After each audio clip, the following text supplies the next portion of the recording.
Hi, welcome. It's a pleasure to present. First, I'm going to start presenting Anna Cecilia Dinostein. Anna Cecilia Dinostein is a critical theorist, political sociologist, and scholar activist based at the University of Bath in the UK. Her research interests are work, social movements, critical sociology, and theory, blocks philosophy, open Marxism, feminism, decolonial horizons, and contemporary forms of utopia. She has created a new transdisciplinary research field, the global politics of hope, the focus of which is the contradictory processes of transformation led by social, labor, indigenous, urban, and rural movements, mainly in the global south, but not exclusively. Her notion of the art of organizing hope, that is the collective resistance and organizing processes that give form to alternative realities, horizons of practices, has inspired artists, NGOs, and radical pedagogue projects, both in Europe and Latin America. Additionally, Anna also has a strong trajectory as a trade union representative in 2 state-owned companies fighting for workers' rights against neoliberal privatization in Argentina. And she was also an actress fighting for free artistic expression under the 1976-1982 dictatorship. And she is a member of the core group of the Global Tapestry of Alternatives. So I'll pass the word to Gunesh. Thank you, Monica. Welcome, Professor TITHI BHATTACHARYA, to the 4th Marxist Feminist Conference. TITHI BHATTACHARYA is Professor of South Asian History and Director of Global Studies at Purdue University. She's the author of the Sentinels of Culture, Class, Education, and the Colonial Intellectual in Bengal, and a long-time activist for Palestinian rights, and also the editor of Social Reproduction Theory, Remapping Class, Recentering Oppression, published by Pluto Press in 2017. Professor Bhattacharya is long-standing social justice activist, a prominent Marxist feminist. She is also one of the national organizers of the International Women's Strike on 2017. She writes extensively on Marxist theory, gender, and the politics of Islamophobia. She's also on the editorial board of the International Socialist Review and Studies on Asia. Many thanks again, Professor Dinostein and Bhattacharya, for agreeing to participate in the conference. Please be reminded there will be possibility of asking questions via chat after the debate. So, Monica, you can, if you want. Okay, just before we start, we just kind of wanted to give an indication to the audience of what your approaches, in a sense, are. So if you could just kind of give us a kind of very brief summary of what would you say your key understanding is of your own fields of study. Thank you. If you want to, maybe Anna, if you want to start. Yeah, well, first of all, I just want to say how happy I am to be here. I come from open Marxism, but first of all, I just want to say, well, I am really pleased to meet, not in person, but almost in person, to meet TITHI. That I am Argentinian and I have been in the UK for a long time. Here I am white other, so I am from the global south. And yeah, we're speaking English because, somehow we have appropriated this language to be able to talk in the global south. So before saying anything else about open Marxism, I just want to acknowledge where I am physically now. So I want to share with you that I am a fibromyalgia sufferer, so I am in pain all the time.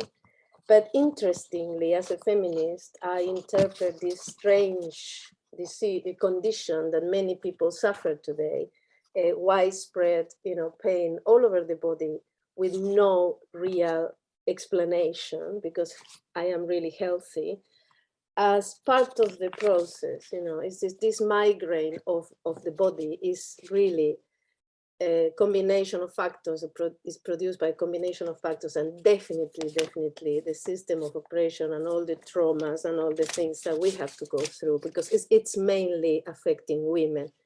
So it is very important for me to say this. And like, you know, Lorena yesterday, she mentioned something about the history of sexual violence and male violence, etc. So I want to say also that, you know, as an Argentinian, and like many others, I also have a body, you know, crisscrossed by all sorts of violence, as you can imagine.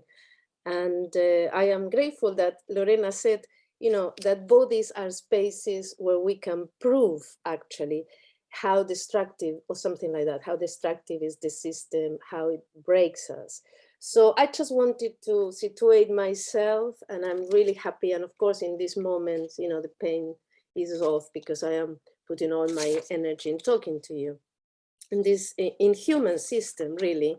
So yes, I come from open Marxism, into feminism.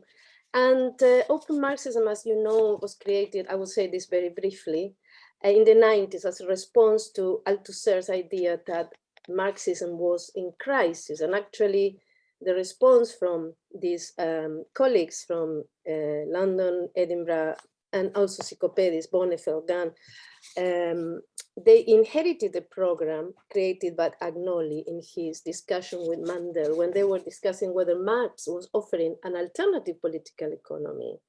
And Agnoli said, no, Marx offered a critique of political economy, which is actually the subtitle of Capital. We forget about that. And then they proposed to resume the Marxist critique and to free Marx from this, you know, structuralist vision. And they created open Marxism. And of course, open Marxism developed through Capital and Class, the Conference of the Socialist Economies, Common Sense, and other journals, mainly in the UK, but not exclusively, also in Latin America.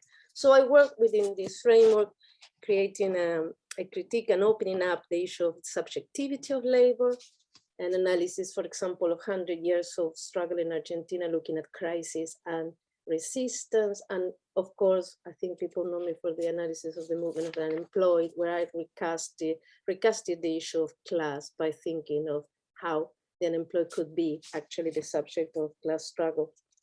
The thing is, and this is very important, I think it's very important to acknowledge this development so we don't get stuck in readings of Marx that they are very old-fashioned, because of course Marx lived when he lived, but then we have developed a lot. And I do believe that this conference is essential because we need Marxism, and I'm sure TITHI will agree, and Nancy as well.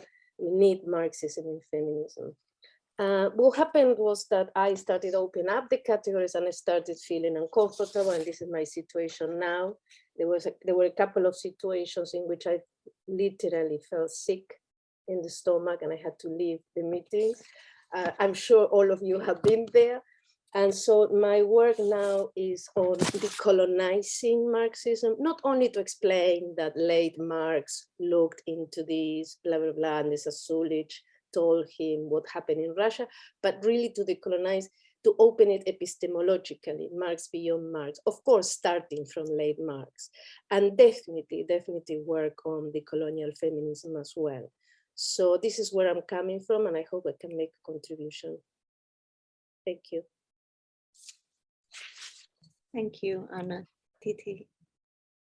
Yeah, well, first of all, I want to thank all of you for putting this amazing conference together in such troubled times, you know, and I think each of the organizers and each of the people who have committed to speak in this conference, I personally know, and as Anna also testified, how much against odds we've had to fight to simply carve out a little bit of time to actually do what gives us pleasure, hope, and solidarity, right? So it doesn't come naturally. This is not a natural part of our day.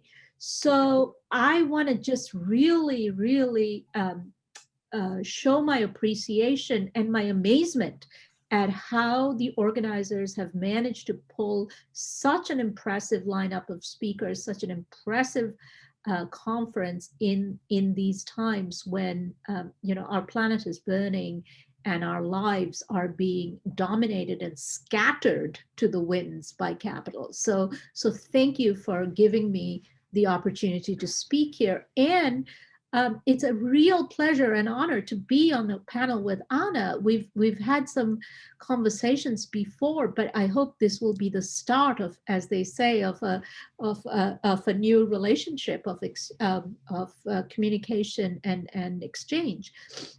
So where am I coming from? So, I've been. I come from generations of Marxists in India.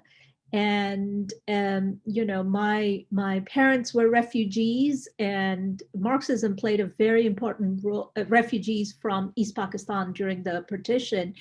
And Marxism played a very important role in the early life of the Communist Party, in the nationalist movement, as well as, right after partition, these sort of really impoverished refugee colonies that were set up in various urban locations like Calcutta, where my dad was. And the Communist Party recruited heavily in these refugee colonies, these young boys. My dad, campaigned for communist candidates when he was like 12 years old, right? So there was no food in the house. The house was shared by, not just my dad's family with parents and 6 siblings, but like several family members in one tenement apartment, shared, facilities with several other families. So, I mean, it was an ideal ground for recruitment of the CP. And so I come from sort of generational Marxism. But growing up in India and then moving to Britain, well, growing up in India first, I joined a CP quite early on. But the Communist Party in India was from its very inception in the 1920s heavily Stalinized. So it didn't have a critique of Stalinism like many other parts of the world did in India. So it was dominated by Stalinism from its very inception. So it had a complicated relationship, therefore, to nationalism, which was not overtly critical as other Marxist tendencies have been of nationalism. And it didn't have, as you can imagine, the best gender or sexuality politics. So while in the CP, it was almost like I didn't know what was hurting. And yet I was extremely dissatisfied. And I love what Anna said, that, your stomach sometimes hurts being in meetings. But unfortunately, I could, I knew it was sexist, etc., but I didn't have a systemic critique of what was actually wrong, right? So it was after moving to the United Kingdom and, meeting Trotsky's tendencies and sort of looking at alternative ways of understanding Marxism, and actually for the first time reading Marx seriously, right? So that I first began to understand the sort of systemic problems that Stalinism or the CP had. And that's where I think my mind was first opened to why Marxist understanding of labor power is actually critical to the emancipation in feminist or queer terms, right? So who possesses labor power? All of us do, and capitalism exploits it. But the disciplining of labor power happens differently for different groups, and capitalism determines those regimes of discipline that creates then sexual identities, gender identities, and racialized identities, okay? And so this understanding, this kind of deep understanding of labor power, I want to say came from seriously reading Marx, but was hammered home for me after the birth of my child, okay? So in one fell swoop, from being, an activist, a Marxist theorist, etc., I became an anxious mother, constantly trying to make ends meet and trying to figure out what to do with my day. All thoughts of sexual pleasure, of relaxation went out of the window. And it was just like, okay, how do I just make it through the day and do the work that I have to do?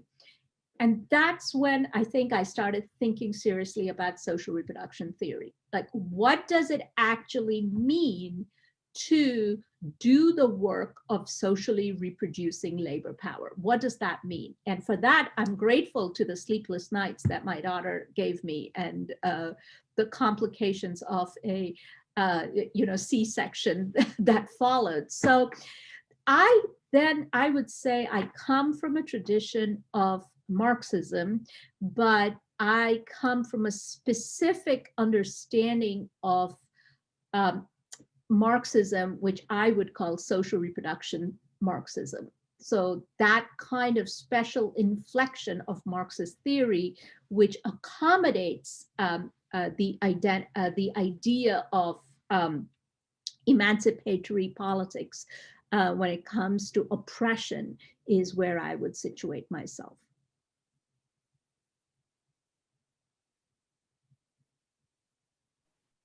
Thank you very much. So we would like to ask you a very brief and concrete question.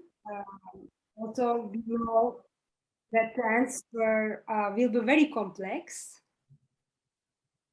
What do you think are the main challenges for feminism and Marxist feminism today? Anna, would you like, or TITHI, would you like to? Oh, no, it's okay. We can follow the order. Anna, you can go first. Thank you. Yeah, okay, so I was thinking about this. I prepared it a bit because we have time constraints. Otherwise, I think we can talk a lot about this question. So I'm thinking that the starting point is a crisis of civilization.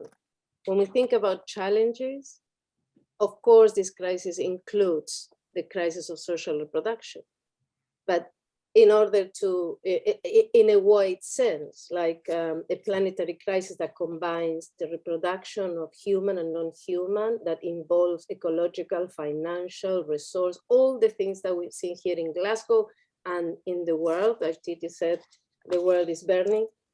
And I think it's very important to point out this crisis is also an epistemic, a cognitive crisis, a crisis of modernity as a system of knowledge. I think it's very important that we discuss this in order to connect, because I will propose that our main challenge is to connect what we're saying here, for example, in terms of social reproduction, and what Lorena was saying in terms of oral history and how indigenous women yesterday, right? Are talking about their experiences. So I think this crisis of hegemonic, modern, patriarchal, colonial, everything we want to add, requires really this discussion. That's why this conference is so important. That is an epistemological challenge, not only political and organizational, of course. So the very meaning of feminism is at stake, and Marxism as well. It's not new, we've been discussing this for ages, but right now, if you want to put the two together, and I've been listening to everybody so far, I think this is an interesting way in which we can continue discussing epistemologically, theoretically, politically. So I work with new concepts of utopia, new forms of utopia. So definitely women's struggles include the creation of new grammars or the revitalization of ways and practices that existed already, the cosmologies of the oppressed. So I think the most important challenge that we have today is to connect everybody's journey, as we just explained ours, TITHI and I, with a collective organizing and to weave with others. Everybody wants to do this, but I think we are facing many problems, and we just had a discussion, well, I just witnessed it in the previous session, about the North, the South, the indigenous, the Western feminism. Never as before, this problem became so clear.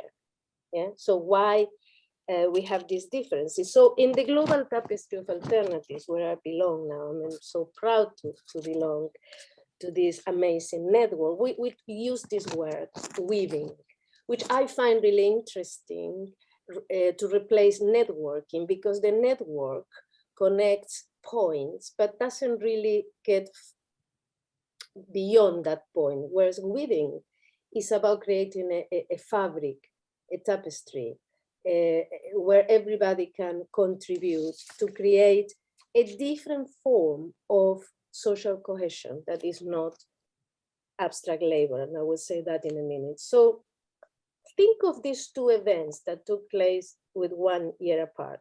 2017, we have here one of the main organizers of the International Women's Strike, where it was an amazing act of rebellion, and TITHI and others have written about unpaid work, how to connect workplace and social struggles, social reproduction, and of course the manifesto for the 99%. I will ask later why the 99 and not the 100, but I understand why.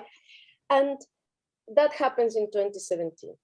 And then in 2018, we have 7,000 women gathered in Chiapas, called by the Zapatistas women, and they decided there that the main goal of the women was to live, and that there will be no peace in the world without the elimination of the violence against women. I don't think that these two things are not possible to connect, but they are disconnected. One is about pay, it's about work, it's about connecting social struggles, perhaps rural, the city. The other is about defending life, the affirmation of life. And what happened in Chiapas actually inspired the Zapatistas' trip to Europe, although they don't say, because it's the same thing, is to agree to live. Live with dignity, obviously, but first to live. And of course, Mexico is a very bad case of feminicide. Everybody knows that, or almost everybody. So I think in this case of the Zapatistas, they reject the ideological and political divisions that Western feminism sometimes we get into.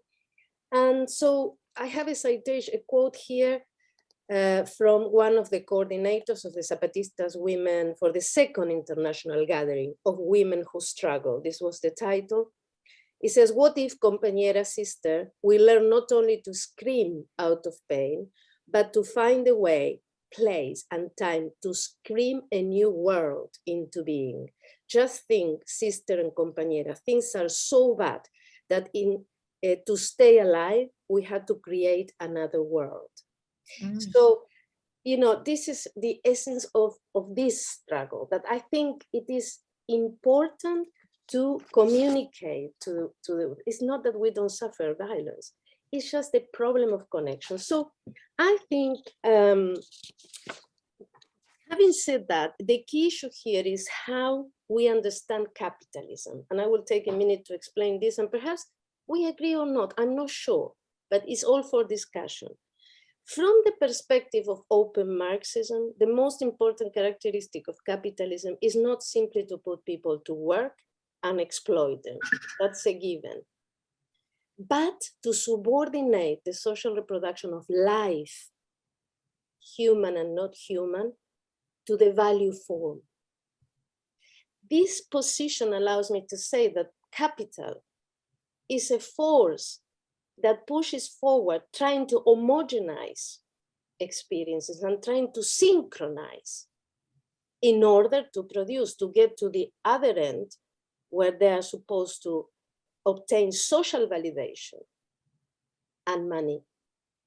before that happened, in the meantime, everything is homogenized, and all our experiences, temporalities, suffering, all these differences are obliterated. Nothing that we do counts in terms of concrete work. Concrete work is transformed into abstract labor. So for capital, what matters is indifference, really. Abstract labor is a calculation of labor time that will then produce surplus value. In the meantime, we are here struggling in different ways, and this includes indigenous people, because in the expansion of capital, this is Rosa Luxemburg, the contradictions are externalized. And then we have a problem in Peru or in Ecuador and destroying the communities over there. Why I think this is important? Because I believe, and this is again for discussion, that since Diane Nelson talked in the 70s, late 70s, about a different theory, value theory, we are not focusing on the exploitation of the work in the workplace. We don't have a labor theory of value that we believe that value is produced in the factory. We have a value theory of labor. So what matters is the expansion and the violent homogenization of the labor power in order to obtain surplus value. Our struggles then are struggles to attain a corporality and a temporality, to say no to this violent synchronization and social cohesion obtained through money. This is a different interpretation from an interpretation that says that we are class struggle, we are involved in class struggle because we're exploited at the workplace. Then when we have that position, then we don't know what to do with those who don't work. No, I'm not saying women at home, but in general, the migrants or the indigenous.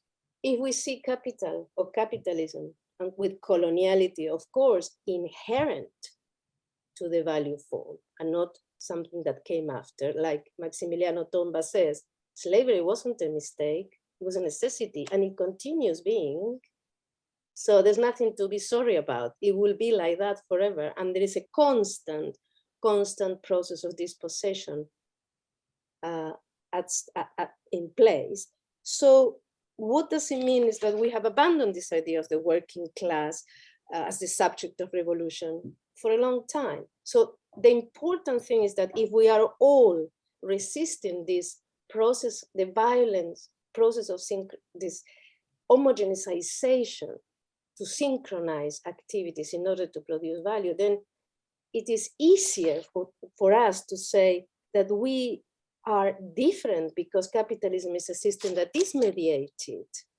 He did not have her experiences different than mine because I was in Argentina, she was in Pakistan. And these are the mediations, the law, the state, money, culture, even trade unions can be seen as a mediation of our resistances. So this is a mediated system, and so every struggle had different, of course, expressions. But in the end, I think this perspective can allow us to talk about the pluriversality, but grounded in the development of capital. And I like this idea of the multiversum that comes from Bloch, and Tomba uses to propose that we need to look at history as the multiversum. And why is interesting? Because the challenge is how to understand this diversity of struggles in the feminist struggle, how we connect the Zapatista and the women's strike, because they're in different positions. So I think the multiversum is interesting in terms of temporalities, thinking what Lorena said yesterday about cosmologies and temporalities. In the multiversum, not everybody lives at the same time, as Bloch says. We have different experiences of time, experiences of oppression, and we deal with this differently. So I think this is the first challenge that I think is how to connect, how to weave, and how to understand the difference. This is just an idea, but there will be many, but it is imperative that we understand how the differences are produced in order to be able to not only understand with the head, but feel for a woman who is indigenous, not just rationally say, oh yes, we are Western feminist, I'm not sure what am I really, but anyway, and we need to incorporate indigenous women, because it is kind of violent. But with, so I am searching for this kind of concept that can decolonize Marxism through Bloch in this case, which I know, and also bring feminism. And the second, very quickly, challenge is utopia, the concrete utopia. So for social reproduction feminism, I think we still don't get the beyond part of it. The resistance is okay, but I still don't see how we create this new world that we need to create. And I find that the sphere of social reproduction at the moment is the place where we are creating these concrete utopias, not the abstract utopia of the party with a plan, but the concrete praxis that is actually engaging with this dimension of reality that is not yet, and is, as Bloch says, undecided material. So who is going to give content to this undecided material? The feminist struggle, or the powerful will continue co-opting and occupying the not yet? So I think finding ways of connecting ideas, but also senti pensante, thinking, feeling for the translators, interpreters, and thinking how to come out of the system. I think women are very well positioned. We cannot expect from the subjectivities of those who have are in a total crisis to produce any change. Actually, it's a catastrophe. So I think, yeah, I think this is our challenge. I hope I have been clear. I don't know. Yeah, just for the debate. Thank you.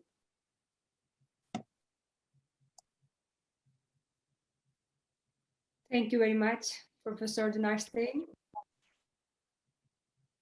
Professor Bhattacharya, if you... Right. Okay. Well, thanks, Anna. So I want to start by acknowledging what Anna started with, which is the planetary crisis.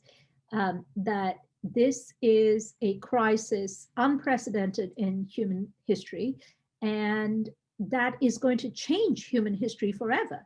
As COP26 made clear, and this was already clear to most of us, we were not expecting anything from COP26 with the heads of capitalist states meeting and blah-blahing about, how much change they were going to do while continuing to support fossil fuels in 1,000 different ways.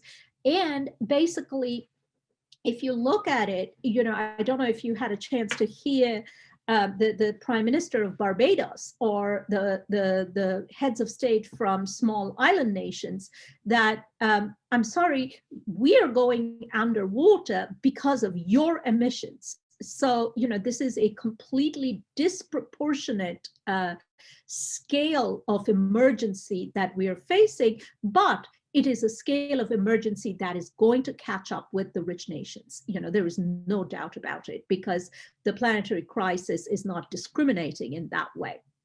But the responsibility for how we got to this crisis is absolutely uneven. So let's begin with acknowledging that crisis.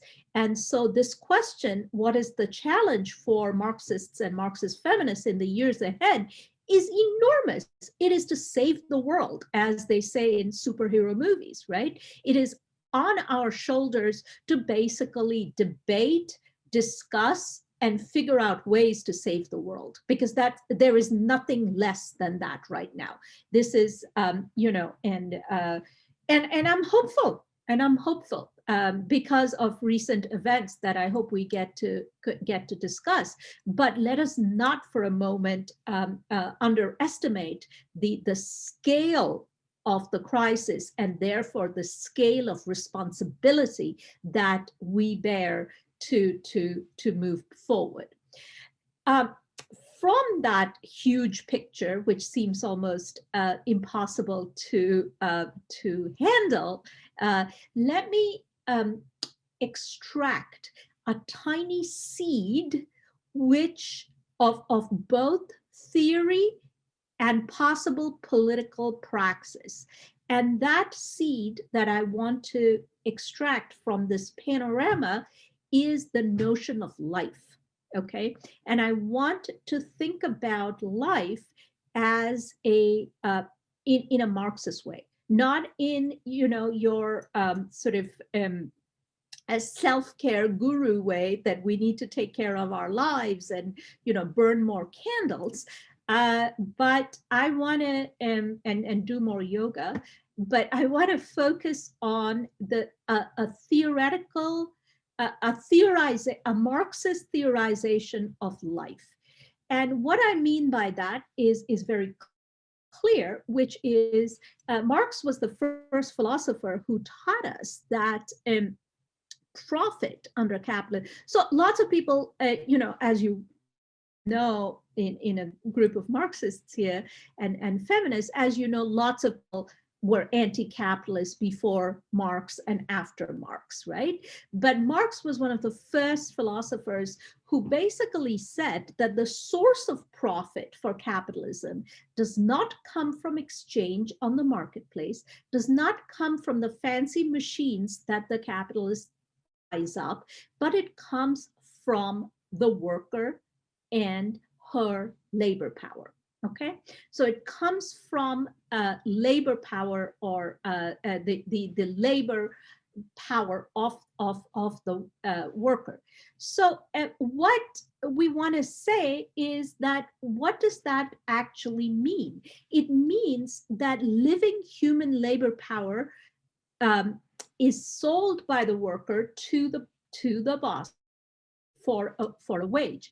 But what we mean by living labor power is that the labor power of the worker cannot be separated from the worker's body, cannot be separated from the worker's lives. So it is an imbricated system whereby this is this unbelievable vampiric system of exploitation that, and Marx actually refers to it as a vampire, right? That is actually sucking our life, because the source of profit is our life. And that I call, in social reproduction theory, the processes of life making. So let's think about a situation where the vampire sucks all the life out of the worker, right? Then there's no profit. So the vampire actually has to keep the worker alive to a certain extent in order to continue to suck their life, right? So the capitalism actually has an interest in keeping the working class alive such that they can continue, or we can continue to be their source of profit. Now, there is a very, very big difference, I would say, between the system having an interest in keeping us alive and us being alive and flourishing, okay? The system has an interest in keeping us alive. We have an interest in flourishing in this world. Those two are very, very separate, different processes, okay? And I will come back to what the recent pandemic has revealed to us, okay? So when the entire world went into tailspin and capitalism went into a tailspin in early 2020, we saw amazing sights for, as social reproduction theorists, I would say I saw amazing sights across the globe, which is capitalism suddenly becoming concerned about workers' lives, right? So field hospitals were opened where, suddenly overnight the states were like, okay, we're going to open more hospitals, okay? In Britain, for instance, it was astonishing. The state, the government actually commandeered hotel rooms to house houseless people in hotel rooms, okay? Suddenly the government was providing subsidies to workers, enlarged unemployment benefits. It was like, oh my gosh, this is socialism coming from Boris Johnson, right? So that's why did the state do that? Now, this is where we come to the moment of crisis and political strategy. So for the state or capitalist governments, they had to get on top of the pandemic in order to get the economy going. Okay, so in other words, they wanted to rescue some lives of workers. They were very happy to sacrifice other kinds of lives, you know, immigrant lives, sex workers' lives, trans lives. They were very happy, but you know, but they were eager to rescue certain kinds of lives in order to get the economy moving again, right? Because the economy had come to a standstill.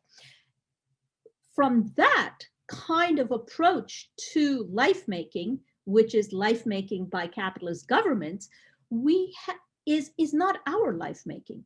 Our life making is about flourishing in this world.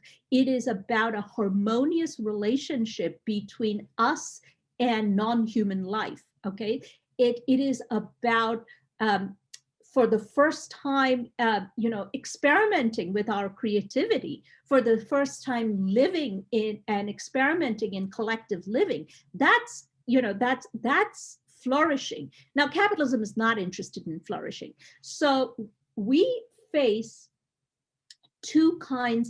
capitalism has two kinds of choices. One is the health of the economy and the health of the worker, okay? And it is very clear whose health capitalism wants to take care of, and that is the health of the economy. Now, the health of the worker only matters as long as that is actually contributing to the health of the economy. The health of the working class in and of itself is completely irrelevant to capitalism, okay? And you can see that right now in the United States with the two kinds of bills that were proposed by the Biden administration.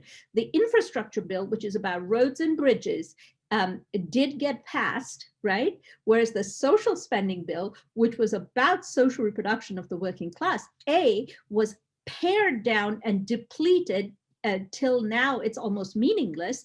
And B, the corporate Democrats did not want it even being coupled together with the infrastructure bill, because they wanted to pass that bill and they wanted to dither and deplete the second bill. So when it comes to social reproduction, it is very clear that if capitalism is investing in the health, in our health, like it did during the pandemic, if capitalism is even trying to pretend that it cares about healthcare or any of this, it is only so that we can go back to work and continue to produce profit. So there is a contradiction here between economic health and workers' health, that workers' health is only relevant to capital as long as it's contributing to economic health. So here, in terms of political strategies, we have two paths here, comrades, and I'm very serious about this. One is continuing to put our faith in capitalists' piecemeal, temporary, and inadequate social reproduction. As I said, capitalism will invest in social reproduction, but only because it wants us to go back to work, right? And it wants us to make more profit for themselves. Now, do we continue to put our faith in these state-driven efforts of reforming the system? Or do we say that these efforts are primarily to pour more lifeblood into the system and should be rejected outright? In other words, that in the days and months to follow, our timeline and our horizon is narrowing every day because of the planetary crisis, okay? Every day we have less time. And do we have the time and energy to constantly put our faith back in the system that it can be reformed? Or do we build solidarities and organizations that actually create a disruptive moment in the system's operation. Okay, I think we have to make that choice right away. We cannot say, oh, let's do this and that both. No, there is no both at any moment. I believe that we need confrontational, disruptive social movements in the goings forward, and we need political strategies and organizations that actually enhance and create that.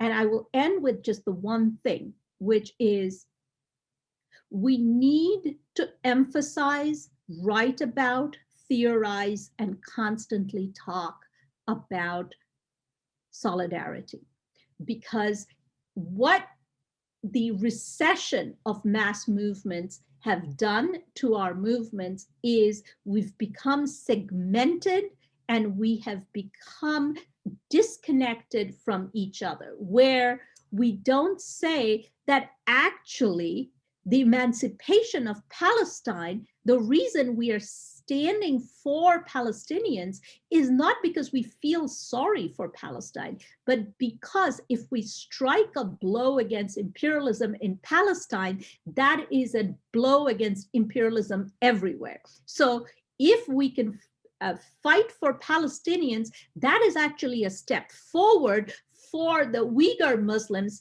that the Chinese state is putting in concentration camps in China. If we strike a blow for the Uyghurs in China, that is actually striking a blow for Kashmir that Modi has turned into Gaza in the northern part of my country. Okay, so this kind of constant solidarizing between movements, not to say, hey, I am Palestinian, so I'm the only person who has the right to speak on Palestine struggles. And, you know, Palestinian organizations should only be composed of Palestinians. Not that Palestinian organizations ever say that, but, but this kind of segmentation that we see in sections of the left have to be absolutely rejected. An injury to one is an injury to all is our political philosophy as we move forward. Otherwise, we cannot confront the planetary crisis that is on offer right now. Thank you so much. That actually opens the door really nicely to our next question, which is how do neoliberal states view care work? And so in a sense, what we would like you to focus is on the relationship between care work, its governance, administration, etc., by the state, but also, as Anna was highlighting, its relationship to the production of value. And so in a sense, if we consider the state as a social form that's specific to the capitalist mode of production, how can we articulate radical feminist left proposals about such organization? And I don't know if this time, TITHI, you want to go first? Better for TITHI to continue. She has that this is good energy, and I was thinking of neoliberalism. So yeah, TITHI, you want to go? Sure. Yeah. Okay, so like I said, sorry. Go. Did you have something? Okay, so like I started by saying that the capitalist state assists in life making, but it assists in life making for a purpose, right? It assists in life making because it wants workers to be in the workplace producing profit. So this has become, if you looked at the kind of the kind of statements that were issued by one of the worst, I would say, organizations of capitalism, which is the IMF, during the pandemic, you would see how capitalism started to panic about the pandemic, that the economy would be closed forever. So even the IMF said that governments should invest in public spending, that governments should, I mean, this is an organization that rampaged across Latin America, India, Bangladesh to cut public spending by governments, right? And during the pandemic, it comes out with this statement saying, oh, you know, governments should invest in public spending so that the economy can get back to work, okay?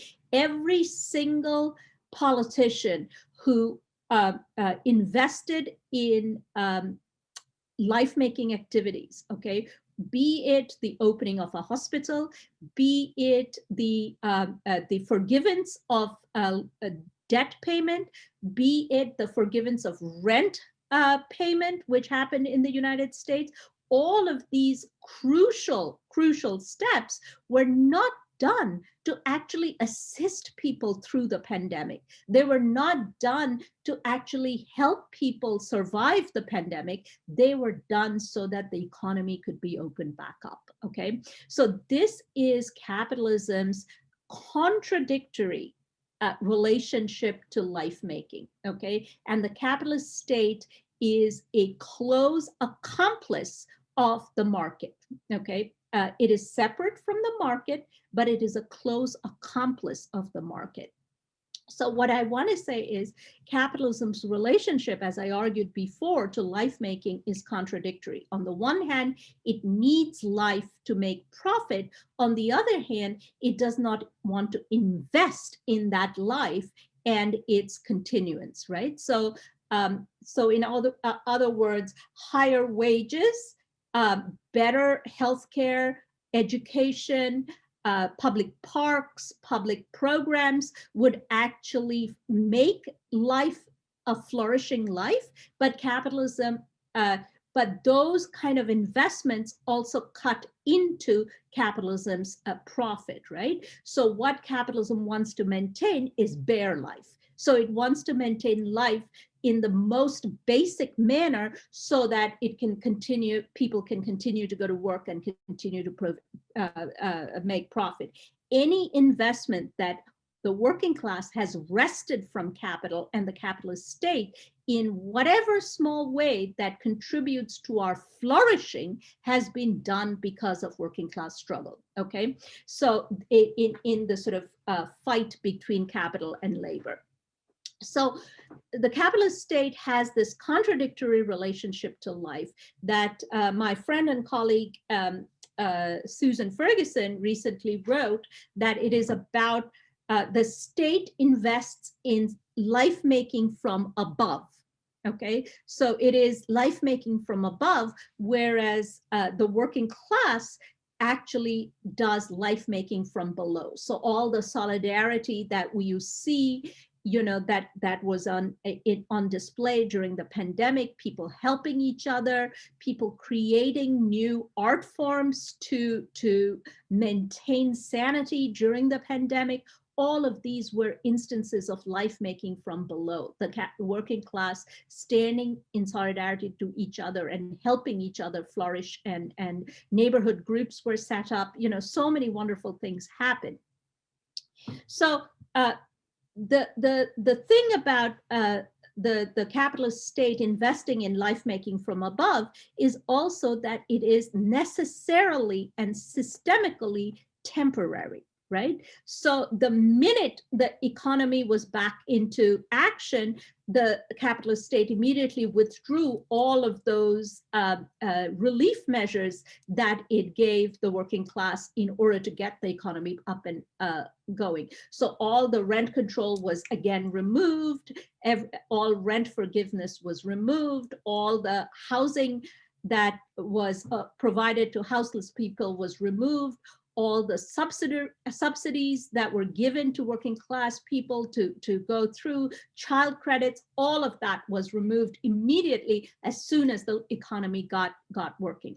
So we cannot put our faith in the capitalist state to assist in our life making. We certainly can demand, but we cannot put our faith in it. Our faith, again, I think lies in disruptive movements demanding a change to the logic of accumulation, okay? Because it is the logic of accumulation that creates this antagonistic relationship between life making and work, okay? Work under capitalism actually takes away from our life and takes away from our life making.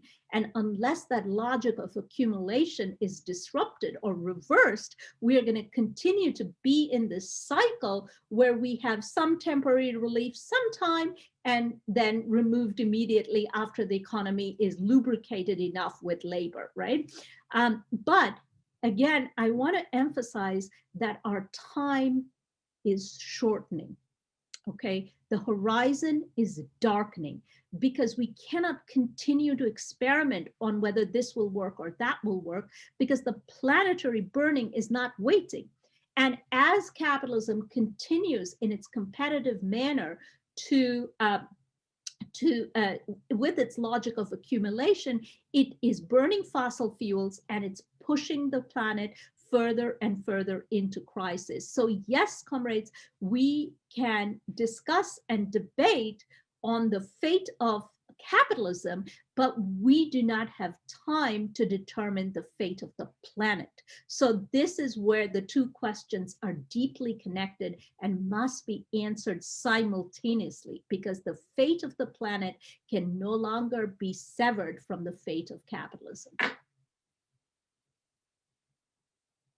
Well, what to say? Clap, clap, clap, clap. I just want to say that I have a slightly different approach, but I think we might coincide with the political strategy. And this approach is focusing more on contradictions that exist in the working class, simply because, as you say, the system is a system in which we need to work in order to live. And not simply to contribute, to realize ourselves, to flourish, as TITHI said, but to live. There is no life if we don't work. So definitely the contradiction is there. So when we have people participating in a movement, they're not coming to the meeting because they have children, or they can't mobilize because they can't afford to lose. I mean, in academia, some people don't join the strike because just have got a mortgage or whatever, call them privilege. But so I want to problematize a little bit, simply to add, right, to problematize. And of course, the cooptation or the creation of this new right-wing working class that in our books, supposedly the working class should be left or center or whatever. I, as an Argentinian, that was never my my view, because in the trade unionism in Argentina, we had very, very dark moments. But definitely this sector of that everybody is like a little bit cautious what to do with these people. They don't understand how it works. They don't know why they like Donald Trump, why they're so right-wing, and they are advancing, in some kind of letting it go, as if social democracy had, not only in the States, but everywhere, disciplined them. And now, that we have Bolsonaro, Trump, and the rest, they can say whatever. A member of parliament in the UK, Angela Rayner, who is actually deputy leader of the Labour Party, was told by one of these delinquents in the Farage party, the Brexit party, I would not even rape you. Oh, God. Publicly. And it was not, I thought the world should have stopped right there. Theresa May was the prime minister and she said something. Of course, the members of parliament support her, but to be honest, she was kind of left alone. And at press conference, the press tried to open, and then the guy, laughing like an idiot, said, okay, yes, maybe I would rape you. Oh my God. Even worse, and it happened. So how is this possible? So just to problematize this idea that the capitalist state is doing this or that, and then the working class and society, all these contradictions, I'm sorry, Hegel, but they are not resolved in the state. And I agree with that. So the capitalist state for me is there to actually maintain and actually control this process that I was referring to, homogenization and synchronization for things to work. But as you said, many of the things, at least in Europe, but in Argentina, definitely, that were obtained by the working class were contradictory as well. To have the trade unions in Argentina at some point with Perón, I don't know whether you know the story, that were and still are owners of the health system. And so you, depending where you work, you get health provided by your trade unions. Very powerful. Okay, long story. I'm not going to tell you the story what happened under neoliberalism, etc. I studied that, but my point is, many things that we demand actually made our lives better.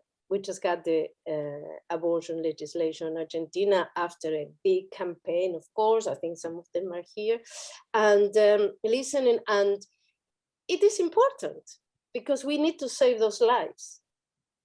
It is important that, you know, that demand was made, and after so many years, 10, 20 years, it was achieved. I'm hesitant. What I would say is about the state, what I would say is no, not to put all the eggs in that basket anymore. I think it's not civil society or the state anymore, but us, society, and how we will resolve our own contradictions. However, there is no logic to the accumulation, and in this we will differ a little bit. I don't think everything is under control at all. And I would distinguish the government from the state, and I see the state trying to control this capital that is since 71, I think, or 79, I can't remember, someone corrected me, I forgot again, when Nixon said, no more Bretton Woods, it's over, and it was under the pressure of the transnational corporations that in the previous time, they laughed that the workers had holidays and pensions, etc., etc. But then, of course, there was an opportunity to fulfill the neoliberal dream, and they were ready, all the Chicago boys, blah, blah, blah, blah, and off you go. And that was the moment of truth. Since then, no one really is in control of what's happening. We have one financial crisis after the other. That doesn't mean that the capitalists are not making profit. I mean, it's crazy. Really, some people benefited from the pandemic terribly, and we know that. But I think there are several levels in which we need to discuss. 171, thank you, Jules. We need to discuss several levels. One is the level of the government, the capitalist, the actual struggle for the resources and the distribution. Because in the end, you know, there is a lifespan, and I do want my children to live well in the meantime, right? But then there is another level, and it's this level that I think we failed to address. We need to think that this is an abstract system. Real abstractions govern our lives. Is real abstraction. Money is a real abstraction, exists, but in the way it is produced and subordinate everybody, as Negri says, value is a form of political domination. No, we can't control that. So we need to be more specific, and perhaps for later or another time to discuss what does it mean to change the logic of accumulation. Are you talking about distributing resources? Are you talking to take power of the state? Are you talking to create alternative forms of social reproduction that move away from money? No money as the means of exchange. I always tell my students, I'm not going to come with a bag of potatoes, put it on the table to get, you know, some bag of rice. Means of exchange is okay. Everybody had money at some point. We are talking about the most abstract power of capital. Money is labor, abstract labor value, money. So how are we going to do this? In what way? So I think, okay, this is not for this question, but the real challenge for me is to create an alternative form of cohesion in those cracks, as John Holloway calls them. In those struggles, disruptive struggles that we propose, we cannot stop there.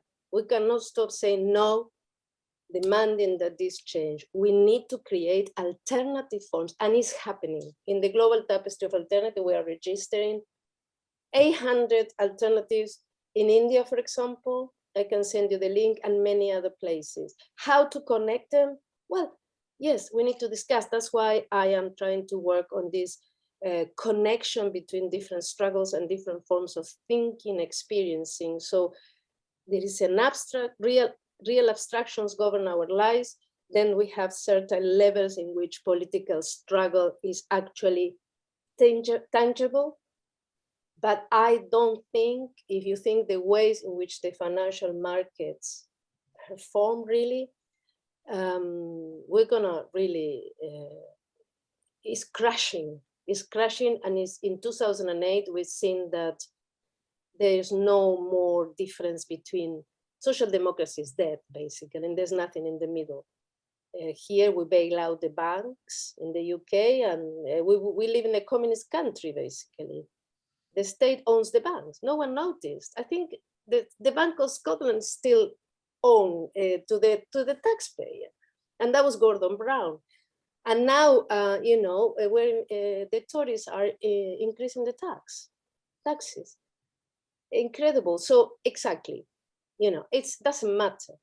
The capitalist state will always, it's not above, it's part of the problem. And I agree that we shouldn't really put all the faith there. However, we need to consider that there is a system out there that I don't think is completely in the hands of anyone. And that level of abstraction, I think, is required for us to understand, you know, what political strategy we need. So can I jump in and just clarify something? Sure. Oh, okay. So Anna, this is fantastic, because I think you and I should have a long discussion over wine and coffee and yes, figure out our points of agreement and slight disagreement. This is just brilliant. I just want to say that unfortunately, I don't think that social democracy is dead at all. I think social democracy will always make comebacks in political form as long as we have capitalism. Okay, so what form it takes, we will see. But my point of intervention here was to say something very different. I completely agree with you that we want change here and now. Okay, that we cannot wait for the system to collapse or for us to work towards the collapse of the system in order to provide relief in the here and now.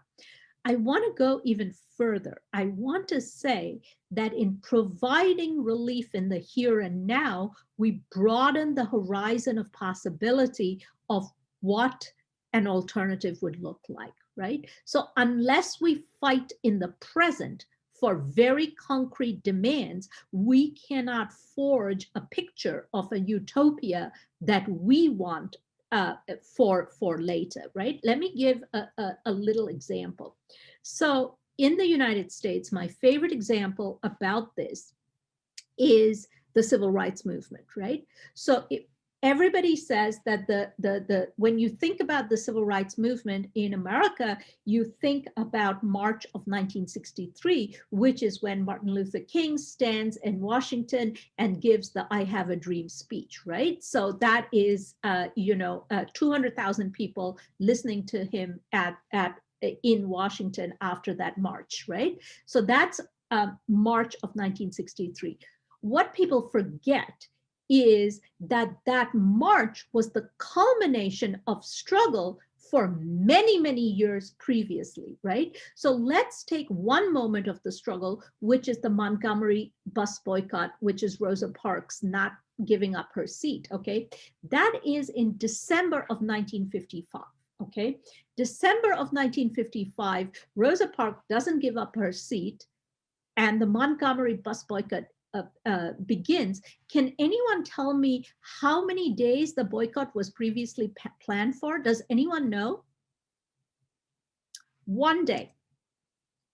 It was a boycott planned for 1 day for boycott of Montgomery buses by Black people of Montgomery, just 1 day, okay? From that, it builds to a much longer boycott. From that, for a whole year, they fight on the boycotts, which is, with tremendous attacks from the KKK and other white supremacists. And from that, in 1955, it then spreads other people join other places, then we have Selma and so on and so forth. And then in 1963, we have the March on Washington, okay? So when the struggle began in December of 1955 in Montgomery for that one-day boycott, no one could predict that it would lead to the March on Washington in 1963, okay? The seeds were there, but no one could predict that, okay? This is our responsibility as Marxists and feminists. If we have a systemic understanding of the system, then every local strike that we begin and we participate in, it is our responsibility to not settle for just that bus boycott, but to constantly push for that march in Washington, okay? If we are fighting for abortion rights, we should say, if we want abortion rights, we also want, once we get abortion rights, we cannot stop. We must say, okay, now that we've got abortion rights, we want the right to bring up our children in safe neighborhoods, which means defund the police, which means if we take money from the police, we can have more for abortion care and health care, okay? So we have learned, as Marxists, we have learned the lessons of history. As feminists and as activists, we know how this story can possibly end, and we cannot let that happen. So what we want to do is at every local struggle for reform, we plant the seeds of revolution. We cannot get to revolution from day one. But what we can do is for every local struggle that we participate in, not be satisfied with what we are given, but to constantly ask to broaden the horizon of that local struggle to want more and settle for changing the world only.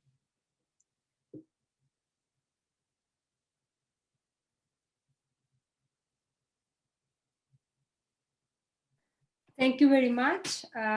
So you have both mentioned the current pandemic situation. So we would like to ask you, how can we organize for a post-pandemic future? What are going to be the battlegrounds? Ganesh, you're breaking up for me. Could you repeat that? You're breaking up for me. Sorry. So I repeated. You have both mentioned the current pandemic situation. So we would like to ask you, how can we organize for a post-pandemic future, or what are going to be the key battlegrounds? Thank you. Okay, well, we've said a couple of things already about this. We mixed up the questions. I think the post-pandemic, so to speak, is now. I mean, I'm not sure whether there will be post-pandemic. Here, yesterday, there were 200 people dead and 30,000 cases. I'm not sure what post-pandemic means, but providing that, you know, at some point we're going to come out of the discussion about this virus that will be incorporated to our lives, I suppose. I'm not sure. This is a very complex, you know, topic, but I think the main or one of the most important battlegrounds for me will be to struggle against violence against women. This is not something that is going to go easily. And as we said before, the Zapatistas came to Europe to ask us to sign the defense of life. And I think we can connect really what TITHI said about life. In a sense, I don't think, obviously, they're talking about life in the same way. But in this case, really, is against the killing of women, really. The killing, the subordination, what happens is really, really, what happens in Mexico is really terrible. And I think you know, when we think of neoliberalism and all the changes since 1994 with the Zapatistas, we have recovered hope. And that's why I talk about the art of organizing hope. Before that, the main thing about neoliberalism had been to create hopelessness through many ways. I mean, I lived in Argentina and I struggled in the union against privatization, but you know, we lived through a moment in which we were told the party is over, the celebration, right? What did it mean? It was simple. They had to destroy everything, things even that didn't cost money, to take away the idea that you could actually flourish or be happy, or your children could enjoy holidays or have health care, or etc. That distraction continues, but it's very blurred now.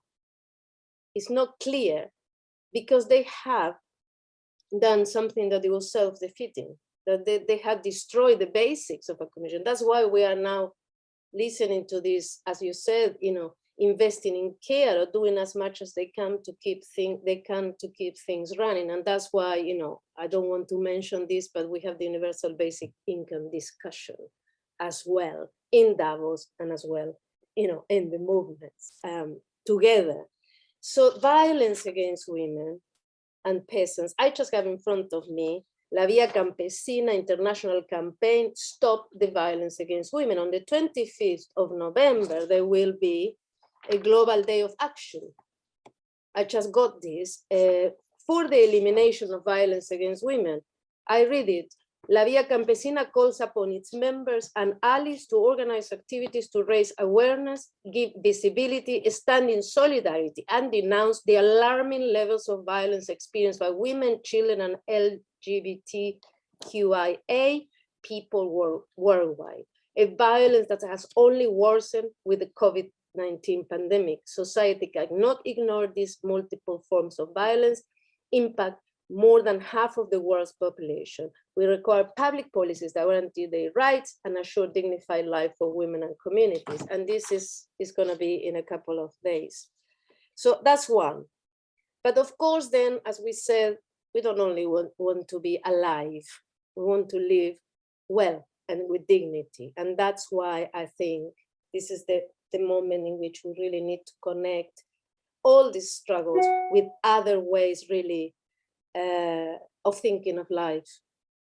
You know, it's true that we need to dispute and disrupt this that you mentioned, the logic of accumulation, but it's also true that there is a lot to do, and I'm not saying that this is an individual problem, to transform the way we approach life, you know, and a lot to learn from these other cosmologies. It's not like just indigenous people understanding different. For me, this is an important thing, the solidarity, for example, with communities fighting extractivism, because there is an offensive, you know, it's not the right word in English, I don't think, an aggressive advancement of extractivism in the global South, and entire communities suffering from that.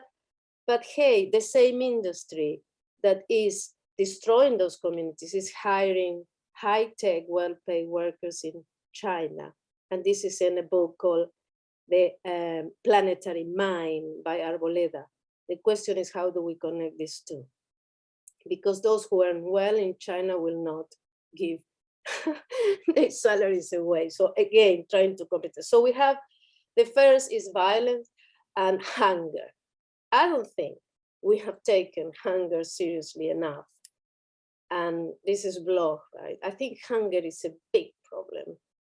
And is almost insane. I always think, you know, children or Martians come and say, oh, these people don't have anything to eat and you have lots there. It doesn't really pass that test. It's insane. Of course, we have capitalism. So violence and hunger, and then how do we connect and flourish? And obviously, I think I am also hopeful because when the Zapatistas women came to France, I wasn't there, but they came to visit ZAD, Zona Defender. They put this slogan, many struggles to live, one heart to struggle. And I think we need to honor this. Many struggles to live, one hard to struggle. Live as flourishing, not survive. And in this slogan, there were women, trans, inter, non-binary, you know, and they brought this to France, to Notre Dame, where the Zona Defender is, and talk to other people. So I think the pandemic has accelerated the process of creating alternatives, because people found themselves trying to, you know, to sort things out, and simple things like here, we didn't know each other. Now we have a WhatsApp. Now, of course, I'm working and I hear, has anyone have a basket for the cat? And I'm like, no, I'm going to silence this. We reached a point in which we became a real community, you know. So that was, it's just a simple example to see how the pandemic brought people together.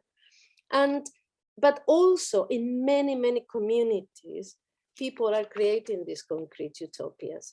So I think it's good to enunciate what we want and how we're going to disrupt, but it's also good to recognize that we are opening possibilities and we need to make them visible, and we need to connect them. And again, Jules has helped me in the chat, is Notre Dame, the lands. And I don't think, I like to, you know, I have this tendency to bring always Bloch, because he opens my mind despite being an European white man.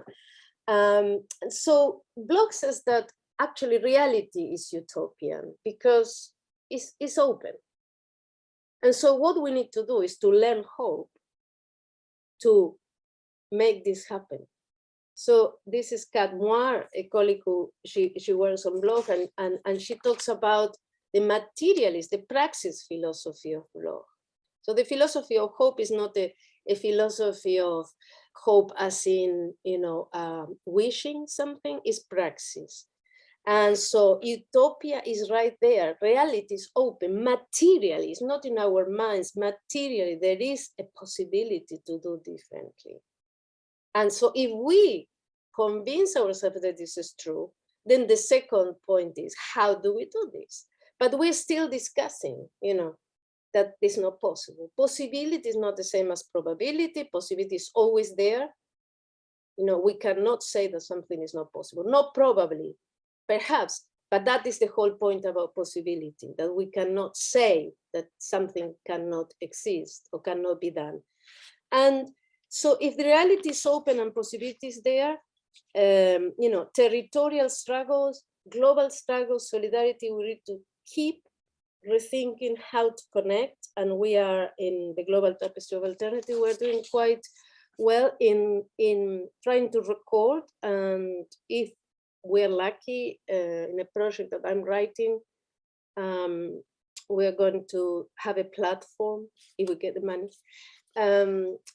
a platform where we're going to ask people to register their alternatives. And so we're going to be able to sit at the computer and travel around if we want to see what women are doing, if we want to see what they are doing in terms of ecology, in terms of food, so topic or different actors. And this platform will be interactive, etc. So we have material to put there, and people are a bit isolated trying to create something different. I think there is also one more thing, is the battleground for me, is the issue of rationality that Lorena mentioned yesterday. The solidarity is great, but I think I'm convinced that we need to understand or incorporate the idea of being singular plural, which is a kind of communitarian understanding, some indigenous cosmology, but this is Jean-Luc Nancy, who is a philosopher, perhaps a bit religious, but the idea of being singular plural is that we cannot be without the others. And then to feel really for the others, how we can work, you know, with people, with community workshops or whatever, to start creating a kind of solidarity that involves feelings, involves really, to cry when something is wrong, like we do in private, but really to start letting this happening in order to just feel the compulsion to be in solidarity instead of just, be a little bit more rational, evaluating, whether we can go or not. And yes, I think all the differences, if we think of a multiversum of resistances against this, all the things that we have said about capital, yeah, I think I'm also hopeful we can connect. And the main thing for me is to find different ways of social cohesion that doesn't involve abstract labor or money. This is something that for me is the key, more than distribution of resources. How to be able to live in a different way, in harmony or with nature, which is another debate, without being subjected to this contradiction that we need to work in order to live. Some people are doing it already, and there is also it's also important to understand that no one is outside. I heard yesterday, Dirlik, she said the Rojava, autonomy is outside. No one is outside, I don't think. We need to understand this inside, the creation of autonomy as a crack, disrupting the capitalist flow, disrupting the flow, the homogenization, the synchronization. This kind of disruption could be externally a disruption to capital, like when the roadblocks, we block the roads and it's a total disaster, believe it or not, because the trucks cannot get through and then everybody gets killed. Oh yeah, because Titi, you're right. Massacres, in Latin America are so common. The use of violence for policy implementation is typical of Latin America. You don't like it, we need to implement this, off you go. So I think externally is blocking and disrupting. Internally, as a figure of speech, we create our own alternatives, but they cannot be universal anymore. They cannot be something that we plan. They have to be whatever it is, that people need in their own space, in their own life, and that includes, of course, indigenous or wherever we are. And consider that capitalism is a war against humanity. Simple. How do we get here? I don't know, but I hope I didn't have much to do with this. Thank you. Okay, thanks, Anna. That was such a rich discussion. And I have some differences with whether alternative life making that many are doing against the logic of capital is actually going to disrupt the system. I think as long as capitalism exists and the system carries on, those kind of life-making activities will always remain isolated, if not actually violently disrupted by capitalism, right? So either they will be isolated or capitalism will simply send in tanks to, evict them or kill them or whatever. But that aside, I think I am in full agreement with you that, that this is a planet killing system and we need to take into account. So I think the pandemic has shown us that capitalism can temporarily prioritize a certain kind of life making, not flourishing, but surviving, okay? And this is what it was doing when it was creating new hospitals to care for the sick, when it was relaxing the normal draconian immigration laws, when it was providing hotel rooms to the houseless. But alongside of it, alongside of these measures, which were, temporary but great, we also saw a simultaneous escalation in the carceral functions of the capitalist states. Israel used the crisis to enhance surveillance. Bolivia postponed elections, and all over the globe, but particularly in the US and places like India, we saw a exponential rise in police brutality. So when I think back on this crisis in the years to come, I think two images will stay with me. One is of ordinary Italians singing to one another across balconies in solidarity with their neighbors in isolation and for caregivers on the front lines. The other image that will stay with me is the Indian police hosing down migrant workers and their children with bleach for daring to walk across the country once their workplaces closed during lockdown and no public transport was available for them to go home. These two images, ordinary people singing to one another to sustain them through isolation, and the Indian police hosing down migrant workers, embody, I would say, respectively, ordinary people's response to the pandemic and capitalism's own response to the pandemic. One is of solidarity and care to sustain and flourish life. The other is carceral discipline and investment in the interest of profit to maintain life, if at all. But the life that is maintained is heavily surveilled and disciplined, right? So examples of these kind of diametrically opposite responses actually dot the landscape of the current crisis. We've seen examples of Palestinian farmers leaving fresh produce by the roadside for people who cannot afford to buy food, while Viktor Orban of Hungary has used the crisis to rule by decree. Workers at General Electric in the US forced the company to produce ventilators, while medical staffing companies were trying to maintain their profits by cutting salaries and benefits for employees who were treating coronavirus patients, right? And only in the heart of empire like the United States could you have a president running, a candidate running for the post of the president of the United States argue that universal healthcare was rubbish. Okay, only during a pandemic, a global pandemic, could a man run on an election platform saying that universal healthcare was rubbish and still be elected, right? I mean, so that kind of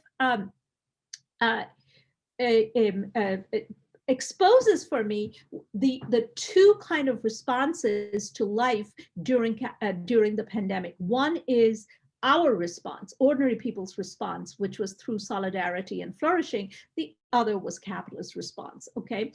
And the pandemic kind of tragically exposed that in a concentrated form, okay?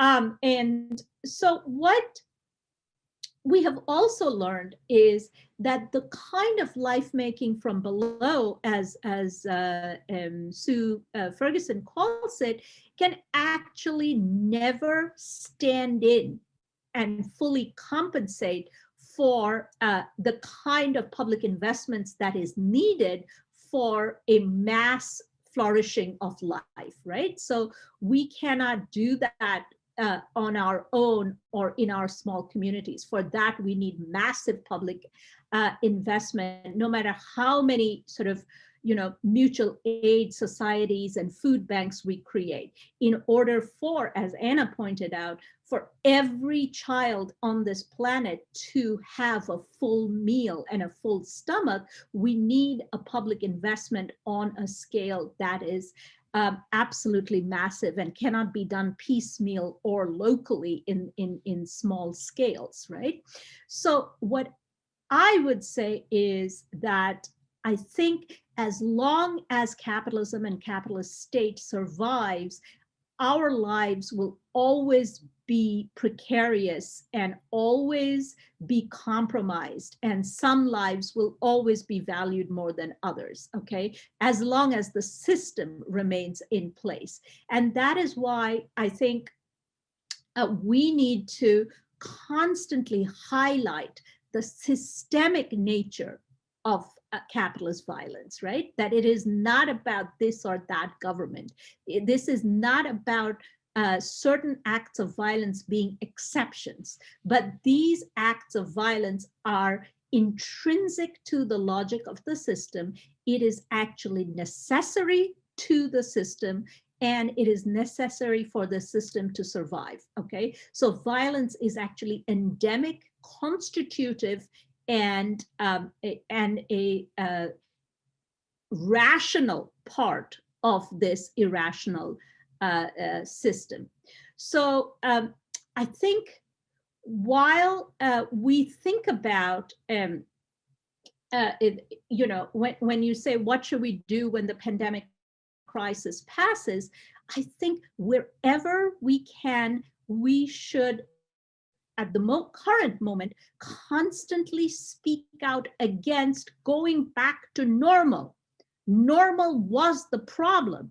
The normal that we had before the pandemic was a normal which engendered, created, and actually enacted violence on millions of lives, bodies, and futures, okay? So we do not want to go back to the normal. We must demand that instead of capitalism putting our lives in crisis, we put its dynamic of profit-making over life into crisis, that life and life-making will become the basis of social organization to the flourishing of the many rather than the prosperity of the few.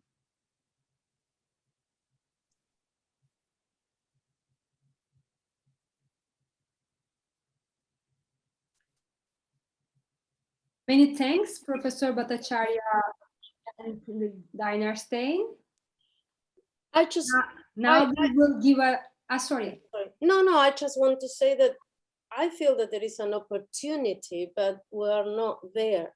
Not an opportunity as in a revolutionary opportunity, but really something that saddens me and makes me really sad is to see a system collapsing, the planet burning, and still they're standing there, they're standing there saying whatever, doing whatever, accumulating. And it seems that we are doing so well. We talk, we connect, we work with communities, etc., but still not there. And it's sad to see that they don't need to promise anything for the future, right? It's like I said, when we had austerity here, the slogan was, sacrifice yourself today, there will be nothing for you in the future. And everybody was like, yeah, okay. I mean, I'm sorry, we had to be honest. For several reasons, people did that. How everybody had their reasons, but they were really not able to promise anything for a long time. I mean, in Latin America, we had the pink tide, there was a moment of hope, okay. In some places there were some, but really, in general, there is, the far right now is the right, and the left really is really moving on the edge of falling. No one knows really. So I think this is a very important moment for me. And I say this and I let the questions. A feminism that is not Marxist won't work.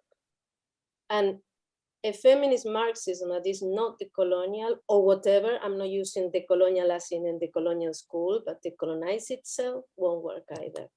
I think we need to put the three together and keep talking, creating alternative, creating solidarity.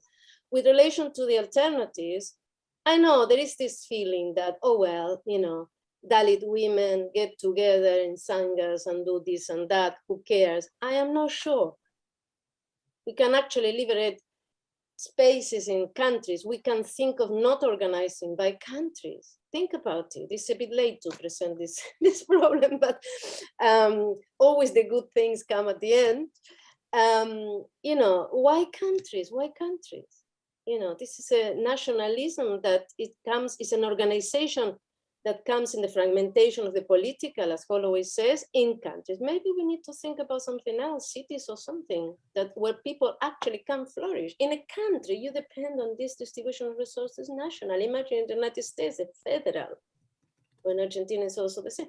So, you know, many things to think about, but I have hope, but I think we still wasting our time in some things. And I'm also anxious that, you know, something needs to be done, but not as in Lenin was to be done, but as in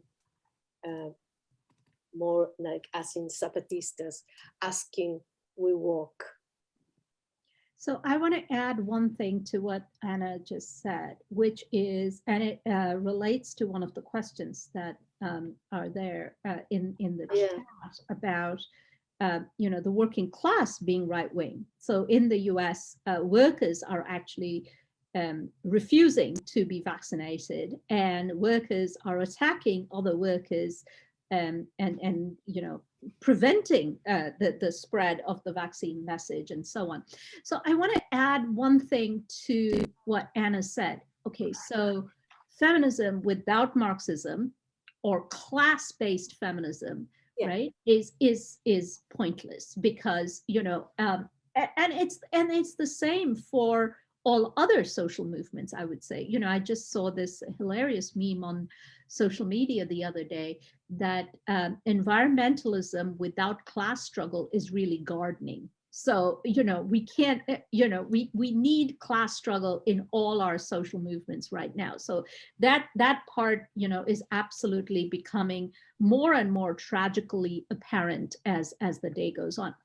I want to say something about the academy. Okay, and I know most of us are, you know, here speaking, we are in some way or other connected to the academy. But I also want to say, before I say anything about the academy, that actually the academy is under severe attack in the United States. Okay, I don't know about the rest of the world. I know in India and the United States, academy and students and professors, especially progressive professors, are under absolute severe scrutiny and attack, okay, in terms of funding, in terms of simple firing of progressive professors and so on. And someone says the same in France. So I want to first put that forward, that even the little things we do in the academy is not, which is very, very little, right? I think is under severe attack from the right and from the bosses, okay?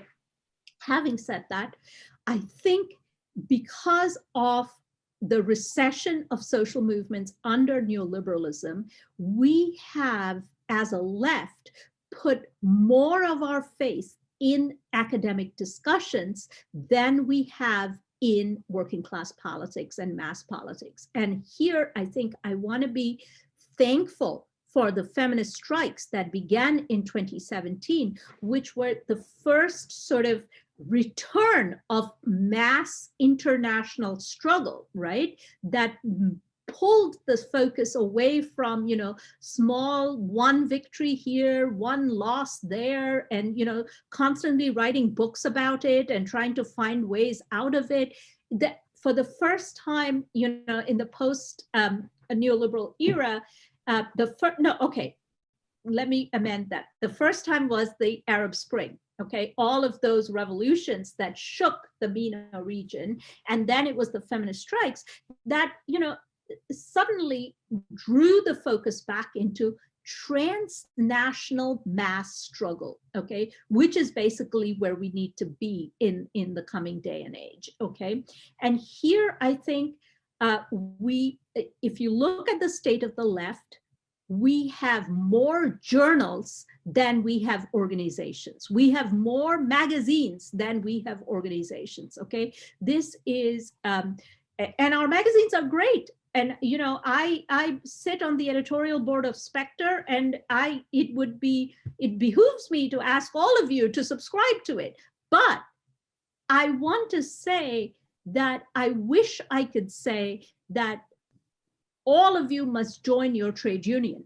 Okay, that should be the message that we're giving. But unfortunately, I cannot say that, because the trade union movement is in shambles, and where it exists, it often compromises with the bosses, yeah, you know, in a much more, so let me amend that message. Let me say, yes, build our journals and build our, you know, build our discussion platforms, because this is where these ideas and connections flourish the most. But we need to rebuild the basic weapons of working class fight back. And unions, feminist organizations are those basic weapons of working class fight back that has been crippled by 40 years of neoliberalism, okay? And we have to build those from scratch in many places in the world. And I think if we're going to see some hopes of how would working class people feel solidarity towards each other? There are no union halls anymore where labor songs are sung. There are no, you know, socializing amongst working class people in labor arenas. Those things don't exist. That existed in the 1960s, and you know, in a prior decade, existed in the 1920s and 30s. Those kind of cultures of working class life, labor, and solidarity have been systematically broken. And our job, I think, is to rebuild those, or assist in their rebuilding, as we also write in our journals and talk in discussion groups. Right. Sorry to interrupt. One little thing that I'm reading what Maria Alicia Gutierrez is writing, that in between, you know, the campaign for abortion in Argentina. It's true that the North and the South has different, you know, approaches to this, because, you know, we mobilize much more, I find much more connection between praxis and academia in the South, in Latin America, than here. Here is very difficult, and I totally agree. And the second thing is, what happened with the multiversum? What concept of class are we using? Not only the working class, we're talking about the dispossessed. Part of it is a working class. Other could be other subjectivities that don't belong either. Otherwise, we narrow down the issue again. Maybe you didn't buy the multiversum, but you know, I made an effort to sell it. My first essay into this is that the working class is not just waged workers. Okay, that's the whole point. That anyone who is separated from the means of production, forced to reproduce their lives under the direction of capital, is actually part of the working class. So my definition of working class is not just wage labor, because then, you know, the unemployed worker, the woman who stays home to reproduce the family, the sex worker, the migrant worker, the precarious worker, then none of them get included in the working class. That is not my definition of working class.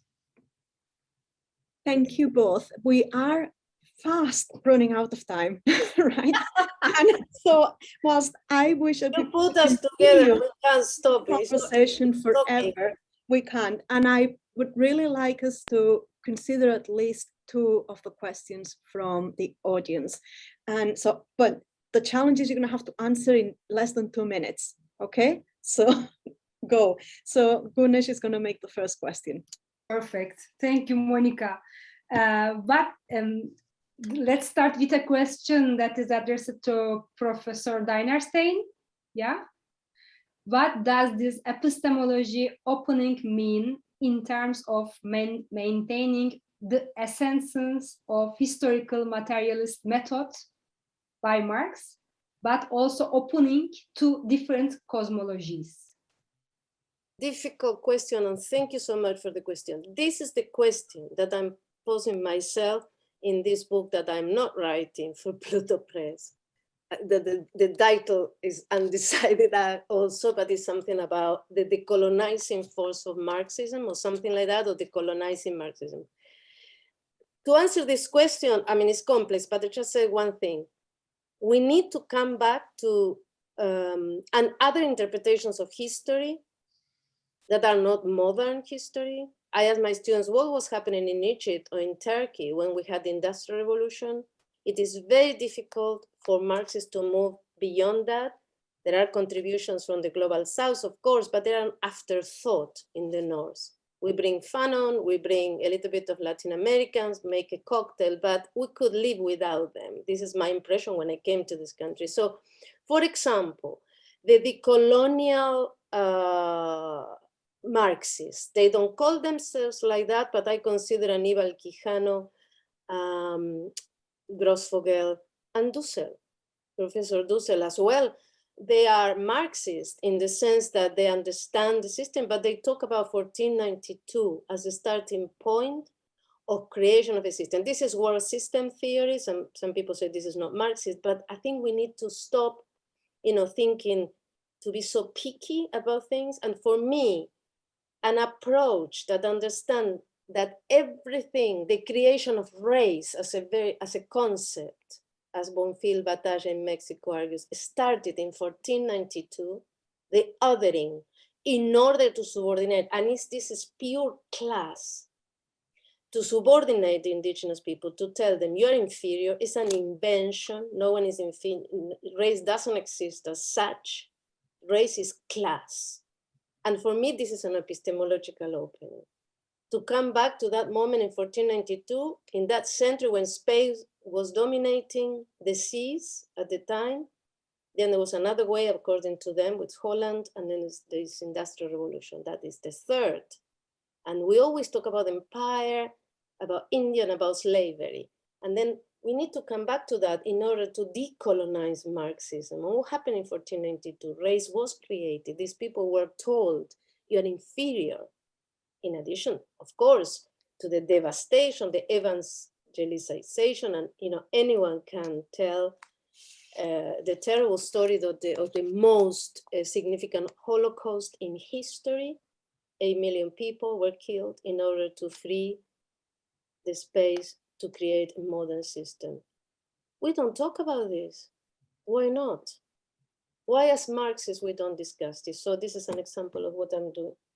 This would be to create this, to continue with the historical materialist method, but to open to different cosmologies. Because what happened is that the accusation that Marx is Eurocentric comes from I think it's wrong, but in any case, we don't have time, that modernity has blood in its hands. Modernity and all the creation of a left thinking is based on ignoring this period of history, ignoring this moment in which, according to Dussel and the decolonials, race was created, and the basics, not for capitalism, but for imperial expansion. Of course, at the time, Cristoforo Columbus, the sea,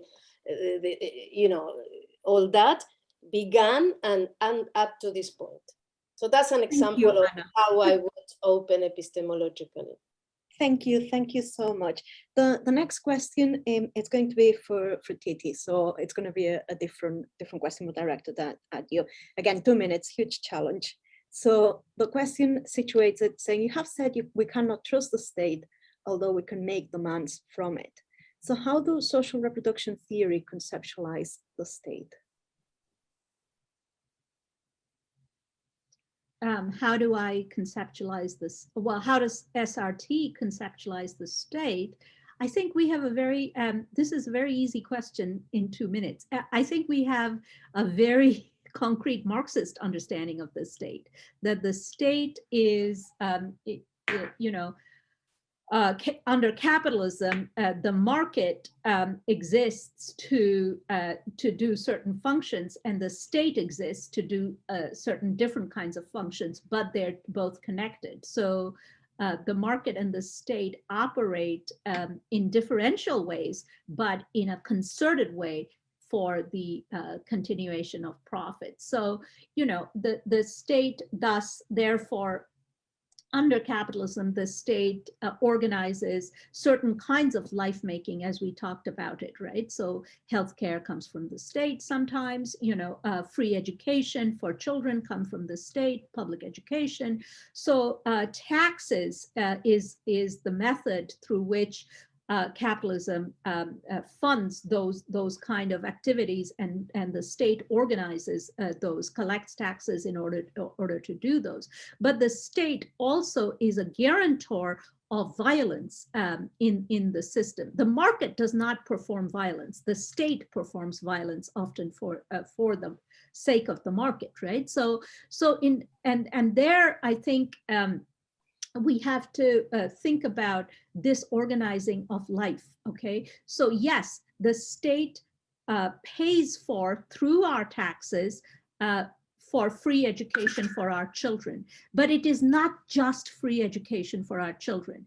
It is also disciplining our children in a particular kind of way, an education paradigm, so that they grow up to be good, disciplined workers for the system. So it is, yes, the state invests in life making, but the state invests in life making in a specific kind of way that benefits capital, okay? So the regimes of state investment, such as schools, hospitals, so on, are actually also regimes of disciplining life to fit well within capitalism.